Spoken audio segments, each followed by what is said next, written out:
किहन तपस्या कठिन भगीरथ तेकर ई परिणाम भवा और 60,000 तरे पुरखारियु मूसर नाम भवा। हर हराई के गंगा आई चौतरफा को राम भवा और दुख के बदरी छटे ला गयो चारियु कहती धाम भवा। कहते हैं कि प्रयागराज में गंगा और यमुना आज प्रवाहमान है कि नहीं है, लेकिन कहीं न कहीं यहाँ विकास और पैसा जरूर प्रवाहमान दिखा।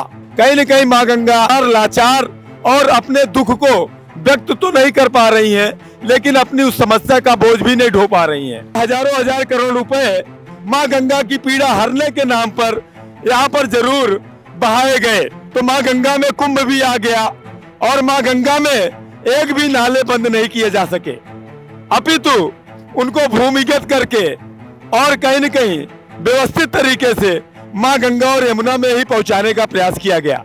स्वामी नागनाथ, स्वामी गोकुलानंद, 4 ऐसे बलिदान हुए हैं जिन्होंने माँ गंगा के लिए खुद को न्यौछावर किया।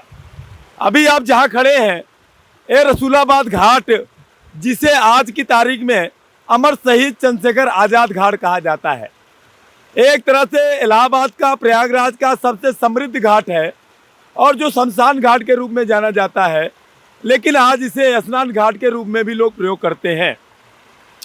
अभी हम जो खड़े हैं ये ज्वाला देवी विद्या मंदिर है, उसकी ये बिल्डिंग दिख रही है और उसके ठीक बगल में हम खड़े हैं। हम आपको ये बताना चाहते हैं कि पिछले 1-1.5 दशक से मैं इस नाले के बारे में लोगों को जोड़ता रहा, दिखाता रहा और गुहार लगाता रहा कि हो सके तो इस नाले को किसी तरह खत्म किया जाए और माँ गंगा को इससे निजात दिलाया जाए। कहते हैं किहन तपस्या कठिन भगीरथ तेकर ई परिणाम भवा और 60,000 तरे पुरखारियु मूसर नाम भवा। हर हराई के गंगा आई चौतरफा को राम भवा और दुख के बदरी छटे ला गयो चारियु कहती धाम भवा। मैं जिस माँ गंगा की महिमा की बखान आपके सामने कर रहा हूँ, उसी माँ गंगा में ये नाला जो पूरी तरह से मलमूत्र युक्त है, जो विषाक्त है, जो तमाम रसायनों से भी जुड़ा है और सीधे माँ गंगा में जा रहा है। आप देखिए तो सामने माँ गंगा है, माँ गंगा की एक छोटी सी धारा आपको उधर प्रवाहित दिख रही होगी। बीच में माँ गंगा में टापू बना है और टापू बताता है कि माँ गंगा अपनी प्रौढ़ावस्था को पार कर रही हैं। कहीं न कहीं माँ गंगा हर लाचार और अपने दुख को व्यक्त तो नहीं कर पा रही हैं, लेकिन अपनी उस समस्या का बोझ भी नहीं ढो पा रही हैं। अभी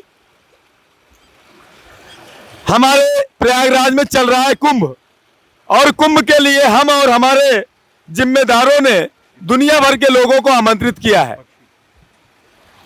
अभी आप सामने देखें तो आप पक्षी दिख रहे हैं। ये जो पक्षी है ये प्रवासी पक्षी नहीं है जो हर साल कुंभ में आते हैं बाहर 7 समुंदर पार से।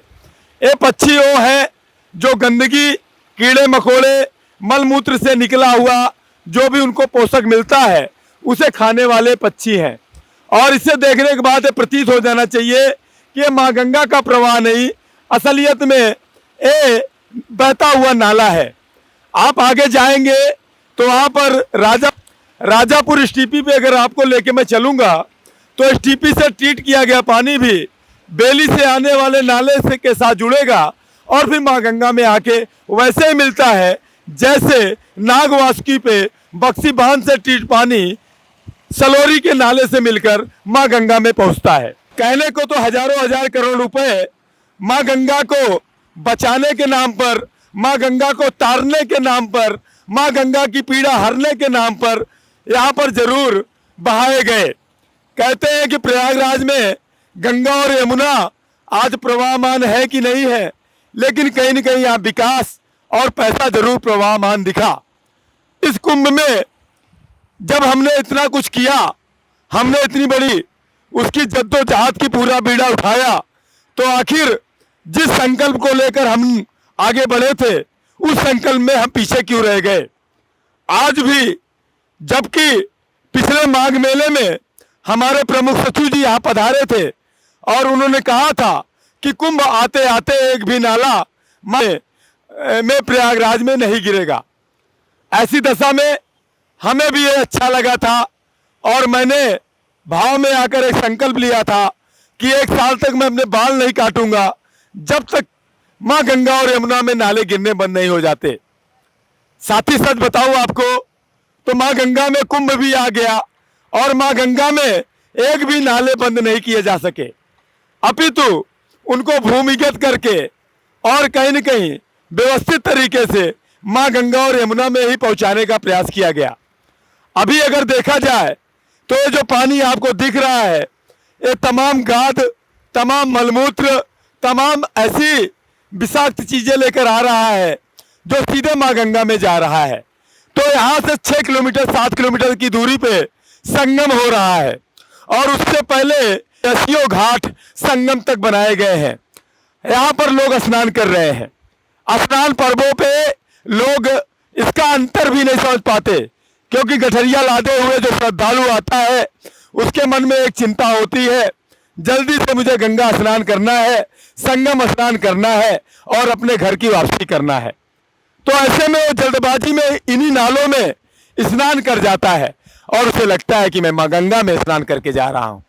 और ये कोई आज की बात नहीं है, ये आप अगर स्नान पर्वों पे देखें तो इन्हीं सब जगहों पे आपको भीड़ मिलेगी और यहीं पर लोग डुबकी लगाते भी मिलेंगे।